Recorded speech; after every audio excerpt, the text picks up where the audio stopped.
Don't believe in false hope. It is in the will of God in Jeremiah 8:9, Jeremiah 29:26 to 32. False teacher says that it is God's will for every believers to become whole, healthy, and successful in every area of life.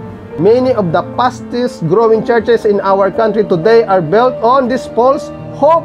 God's will for you to be healthy, wealthy, and prosperous in this world. Kaya nga sabi ko sa inyo, basahin ninyo ang Biblia, seek God with all of your heart, meditation, kaya meron tayong tinatawag na devotion. Huwag niyong paniwalaan ang lahat ng iyong naririnig. Basahin niyo ang salita ng Diyos. At kapag wala po yan sa Biblia at malayo po yan sa Biblia, huwag ho kayong maniwala. If by chance, for some reason, you find yourself in suffering, maybe because of lack of faith. Ito yung sinasabi nila, if you will only return to God in faith, your suffering will end in a short time. Yun po ang sabi nila. Pero kapag hindi po nangyari yan, ang sasabihin nila, eh wala ho kayong paniniwala sa Diyos. At ano pang sabi nila? They talk about the power of positive thinking. Wala pong positive thinking sa mga Kristiyano. Kahit i-mindsetting mo yan ng positive thinking, the attacks of the enemy will be there for all of us. Ulitin ko, we are partakers of Christ's suffering. Kahit ano pa man ang ibigay sa atin ng demonyo, tayo ay may assurance ng Diyos ay in control of everything. Jeremiah 29:8-10. Yes, this is what the Lord Almighty, the God of Israel says. Do not let the prophets and diviners among you deceive you. Do not listen to the dreams you encourage them to have. They are prophesying lies to you in my name. I have not sent them, declares the Lord. This is what the Lord says. When 70 years are completed for Babylon, I will come to you and fulfill my good promise to bring you back to this place. Kaya ang sabi dyan, mag-ingat kayo. No? Do not let the prophets and diviners among you deceive you. Ang katotohanan po, ang Biblia lamang ang ating sandigan. Tapos na po ito. Ito po ay mai-execute. Ang inaantay po natin ay the second coming of Christ. Do not believe in false messages, crowd-pleasing messages, and the power of positive thinking. In Psalms 90 verse 10, our days may come to 70 years or 80 if our strength endures. Yet the best of them are but trouble and sorrow, for they quickly pass and we fly away. 70 to 80 years, the years of our life, even by reason of strength. Sa bawat isa sa atin, basahin niyo po ang salita ng Diyos. Doon niyo lang po makikita ang katotohanan at ang instruction ng Panginoon ay nandito sa scriptures o sa Bible. I-summarize ko lang po ang ating key points. Ano yung plano ng Diyos? The plans, welfare, and future. In conclusion, tandaan po natin ito. When interpreting scripture, we must keep in mind the distinction between passage interpretation and the passage application. Ibig sabihin, ang whole picture ng Jeremiah 29:11 is about the captivity ng Israel for 70 years. Paano ba ini-interpret ang passage at paano ito ina-apply?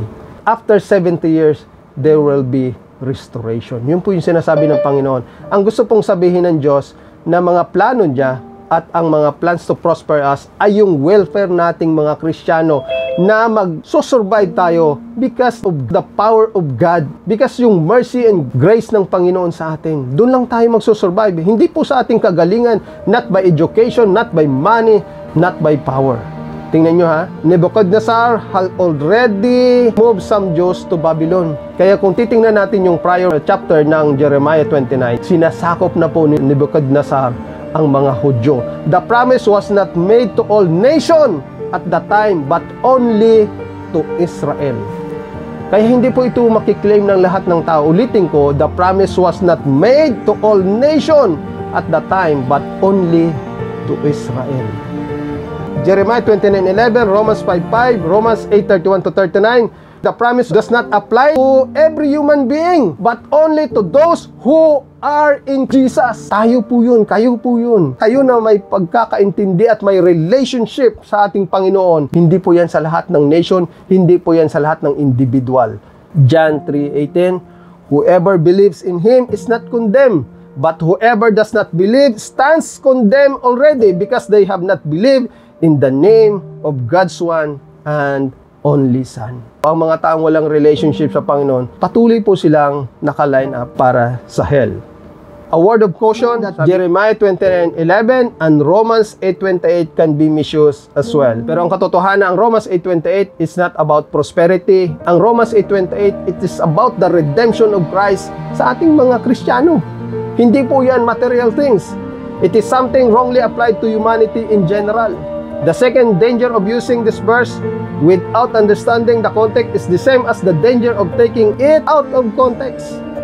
Kaya, in-encourage ko kayo na magbasa, na manalangin, at isik ang ating Panginoon. Dahil kung hindi, madadaya kayo. Jeremiah 29:11 promised that the nation of Israel would be restored, but very few of the exiles will live to see the fulfillment of the prophecy 70 years later. Yun po yung sinasabi ko. Patay na po yung karamihang mga tao. Hindi po nila nakita yung promises ng Panginoon. Most of them died without seeing the future that God has planned. Kagaya nung lupang pangako, hindi po nakita ng karamihang mga tao ang promised land. Even si Moises, ipinakita lang ng Diyos sa kanya yan, pero hindi physically siya nakatungtong doon sa lupang pangako. Tayo mga Kristiyano, anong assurance nating lahat? God's plan is guaranteed to prevail in the end. God's plan. Plano po ng Diyos, hindi po nating plano, hindi po plano ng kahit sinong magagaling na mga tao. Nangyari po yan sa kanila. At mangyayari po yan sa ating mga Kristiyano. 70 years is a long time to wait. Sipin mo yan, 70 years. Eh tayo, pag may mga pain and agony tayo, may mga crisis tayo, may mga situation tayo, araw pa lang, grabe ng iyak natin, grabe ng galit natin sa Panginoon. Ilang araw ka pa lang na tinotorment ng demonyo upang ma-purify ang ating pananampalataya, upang maging kabahagi ni Kristo at ang ating pananampalataya ay maging ginto sa kanyang harapan. Hindi ko sinasabi na Jeremiah 29:11 ay pwedeng mangyari sa atin. Ang Diyos po ang nakakaalam. But all He need is our perfect obedience. Ano man ang situation nyo ngayon, kami naka-ECQ dito, kayo kung hindi man kayo naka-ECQ dyan, ang hirap kumilos. Pero you are secured in the hands of God. Yan lang ang pangako ng Diyos, na even in the deepest cry, hindi natin maintindihan, Lord, sabi mo ganito, anak mo ako, Kristiyano ako, tinanggap kita, pero bakit kami ang pinaglalait ng mga tao? O, Kristiyano ka, baka tinablang ka. Pero ang kabutihan ng Panginoon, hanggang hindi tayo namamatay, God's plan is guaranteed to prevail in the end. Ang kailangan natin ay sumunod sa Kanya. Hope in suffering hinges on one person, Jesus Christ, our Lord and Savior, our King, our God, who will rule in this world. In conclusion, restoration, promises, and hope. Yan po ang guarantee ng Panginoon sa atin. He will restore us. Yung mga pangako niya kailanman ay hindi magmamalo. Hindi yan magsisinungaling. Ang pangako ng Diyos, that's eternal promises. Our hope is guaranteed in the hands of our God, our Lord and Savior, Jesus Christ. Maintindihan natin na ang mga bagay na ito ay hindi po siya madali. Huwag nating paniwalaan na tomorrow, ang sakit mo ay gagaling na, ang kawalan natin ng pera, pangako ng Diyos yan na ang welfare natin habang tayo nabubuhay dito, ang Diyos ang magsusustain ng ating mga pangangailangan kung tayo ay hanapin ng Diyos ng buong puso, buong kaluluwa at buong lakas. Gusto ng Diyos na palagi tayong nagkakaroon ng relationship sa Kanya, lagi nating tinatawag siya, lagi nating niyayakap ang Kanyang mga salita. Kasi kung guaranteed ka sa bangko, 50 years, hindi ka maghihirap. Bakit? Magkakaroon ka pa ba ng time para sa Panginoon? Ang Jeremiah 29:11 ay pangako ng Diyos yan sa bawat mga Kristiyano at hindi sa lahat ng tao na pwedeng mag-claim sa Kanya.